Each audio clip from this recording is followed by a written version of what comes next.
Imagine a continent where over 1,000 languages are spoken, and spiritual beliefs are just as varied. Welcome to Africa, where spirituality interweaves with daily life in many intriguing ways. Today, we delve into the fascinating world of African spiritual beliefs. This journey will highlight the rich history of traditions that not only define the spiritual landscape of Africa, but also offer unique insights into its cultural heritage. Despite its diversity and depth, African spirituality is frequently misunderstood and surrounded by stereotypes. Many outside, and sometimes even within, the continent view these spiritual systems through a lens clouded by misinformation and preconceptions. Such views often paint these beliefs as primitive or outdated, ignoring their profound philosophical underpinnings and relevance. This misrepresentation can lead to a lack of appreciation and respect, impacting how these spiritual practices are perceived and maintained in the modern world. Our goal is to challenge these stereotypes and broaden understanding. We'll explore how these spiritual beliefs are not relics of the past, but are vibrant, living traditions that continue to play a vital role in African communities. Religion serves as a core element of identity, similar to language and culture. The formation of Islam by Prophet Muhammad, which integrated aspects of Sabaean, or Black South Arabian, spirituality, unified the previously fragmented Arab tribes into a cohesive nation. This newfound unity empowered them to achieve significant global influence for 800 years. The Council of Nicaea in 325 AD played a pivotal role in structuring Christianity by incorporating elements from the African cult of the Virgin Mother Isata, Isis, and from Judaism.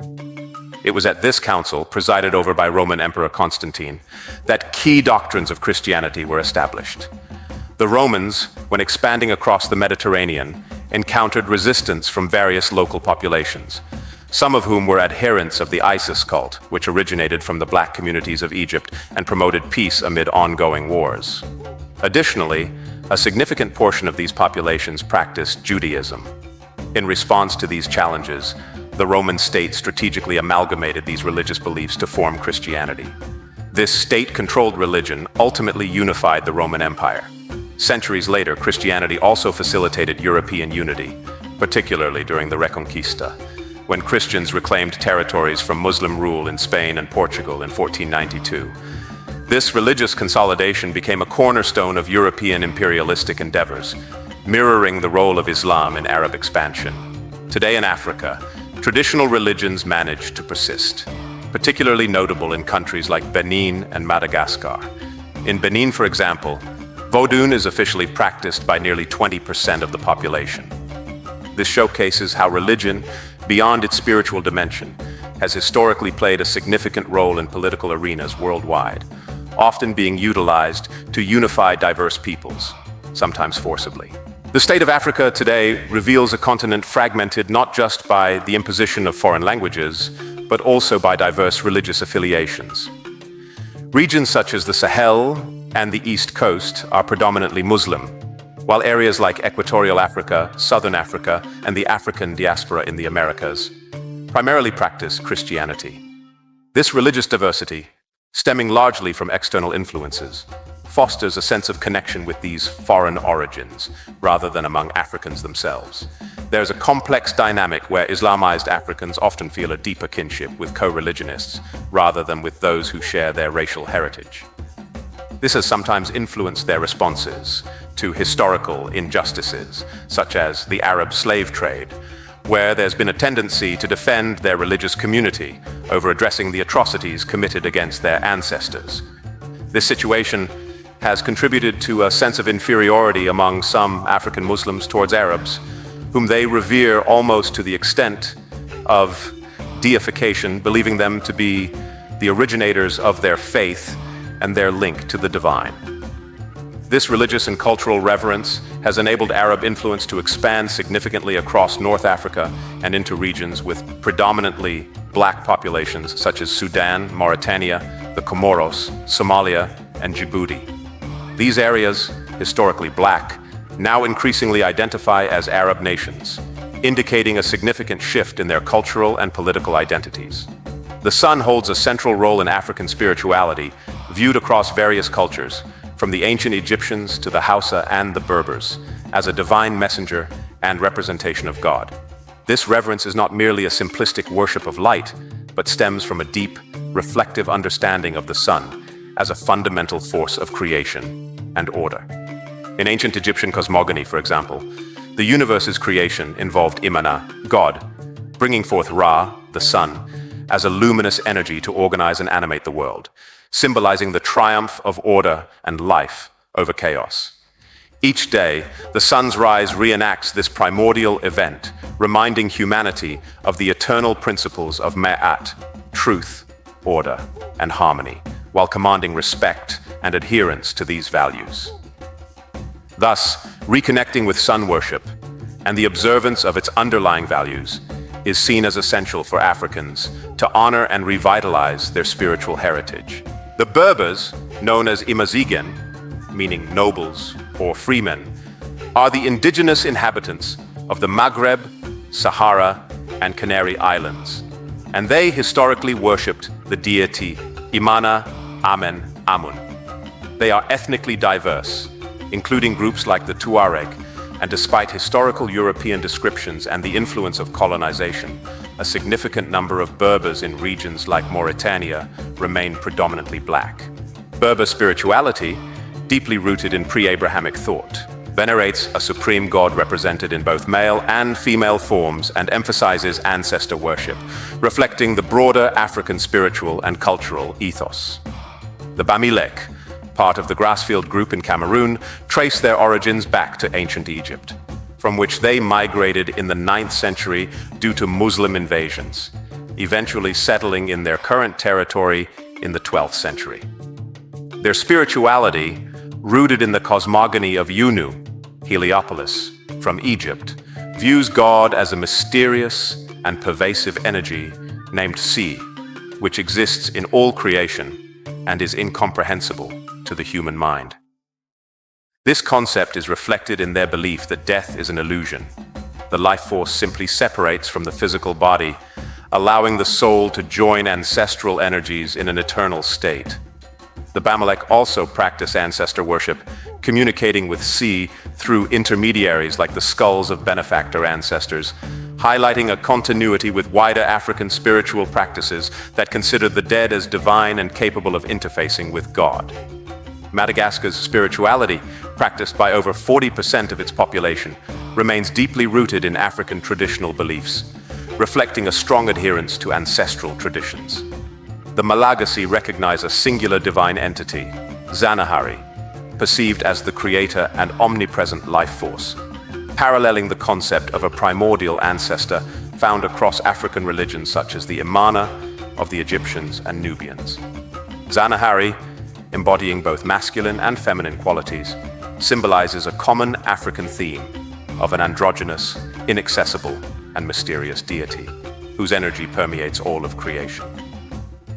In terms of afterlife beliefs, the Malagasy hold that the energy of the deceased ascends to join Zanahari, mediated by ancestors who have completed the spiritual stages of death. The religious landscape in Africa has undergone significant changes during the 20th century.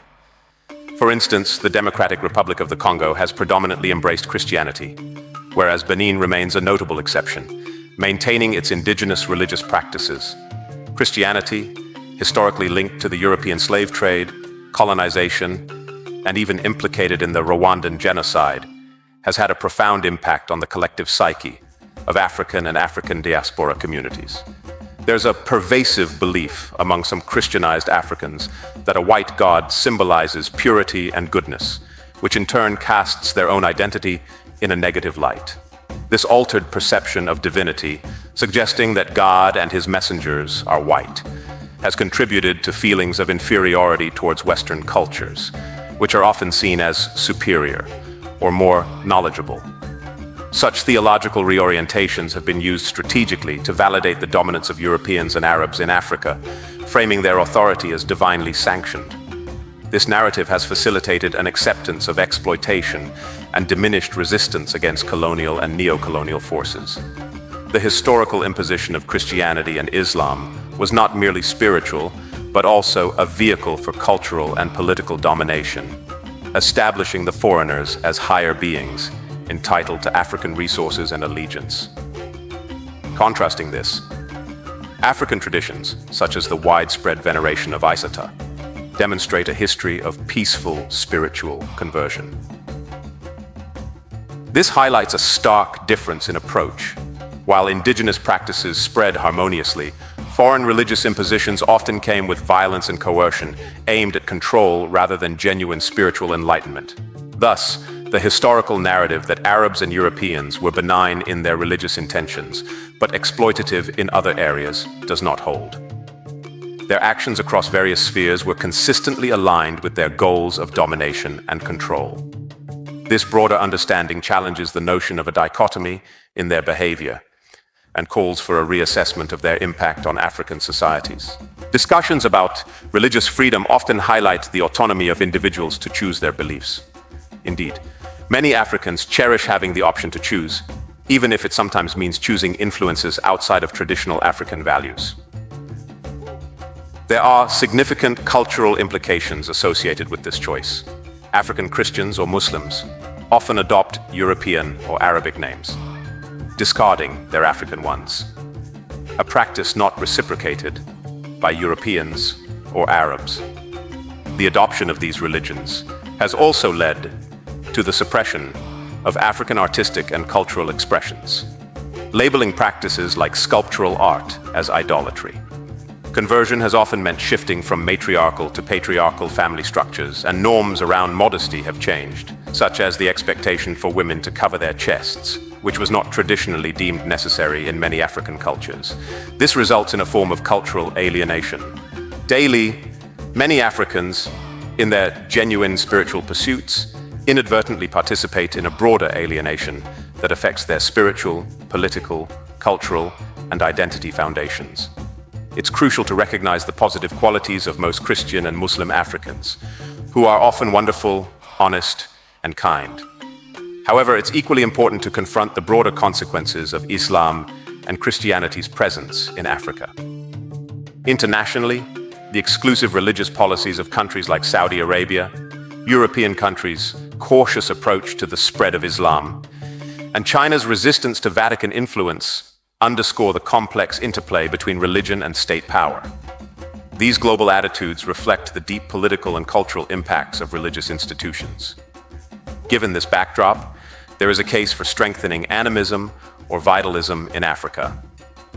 This isn't about excluding global religious practices, but about reinvigorating African identity and cultural cohesion. By embracing vitalism, Africa can fortify its psychological resilience against external influences like Western neocolonialism and Arab imperialism without resorting to conflict. Instead, this revitalization should be pursued through peaceful coexistence and competition with other major religions. Such a movement aims not to extend beyond the African context, but to solidify a sense of unity and autonomy within it. African spirituality faces several challenges that affect its proliferation and resilience. The lack of a central, universally recognized text, akin to the Bible or Quran, limits its accessibility and formal dissemination. Historically, regions like the Yoruba have seen dramatic shifts in religious affiliation due to both external pressures and internal dynamics, with only a small fraction of the population adhering to traditional beliefs today. There are several key weaknesses of African spirituality. Participation in African spiritual practices often requires initiation, typically restricted to certain clans or ethnic groups. This exclusivity safeguards the knowledge but also curtails the expansion of these beliefs, as the tradition lacks the evangelical outreach characteristic of other major religions. This initiation process also contributes to a culture of secrecy, preventing a robust defense against external criticisms. Unlike global religions that have scripture readily available, African spirituality often does not have a written doctrine that can serve as a reference point. While this tradition values the knowledge embedded in nature, the absence of a formal document hampers its ability to spread more widely and be understood universally. Also, the complexity inherent in African spirituality, where a singular God is understood through various forms and intermediaries like ancestors and natural elements, poses challenges. This complexity, though rich, can make the beliefs seem inaccessible or ambiguous compared to religions with simpler, more direct teachings. These factors combined explain some of the difficulties African spirituality faces in maintaining its followers and gaining new adherents in a rapidly globalizing world. The democratic level would make the fundamental aspects of African spirituality accessible to all, removing the complex scientific correlations typically reserved for initiates.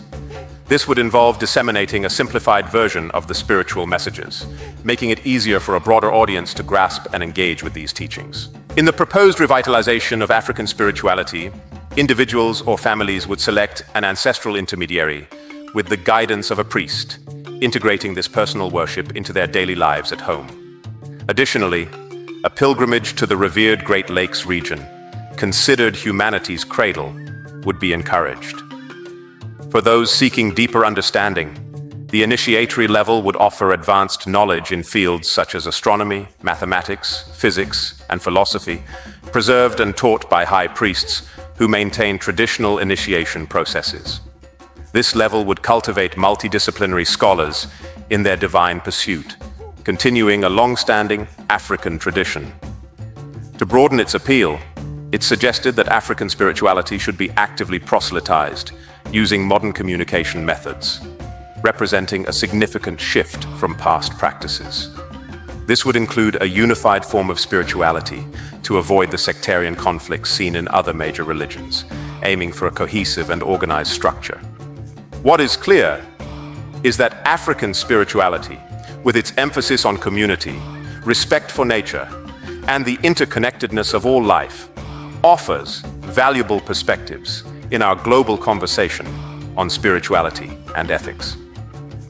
As we close this exploration, let us carry forward the understanding that the diversity of African beliefs is a testament to the continent's rich cultural heritage and an essential piece of the human mosaic.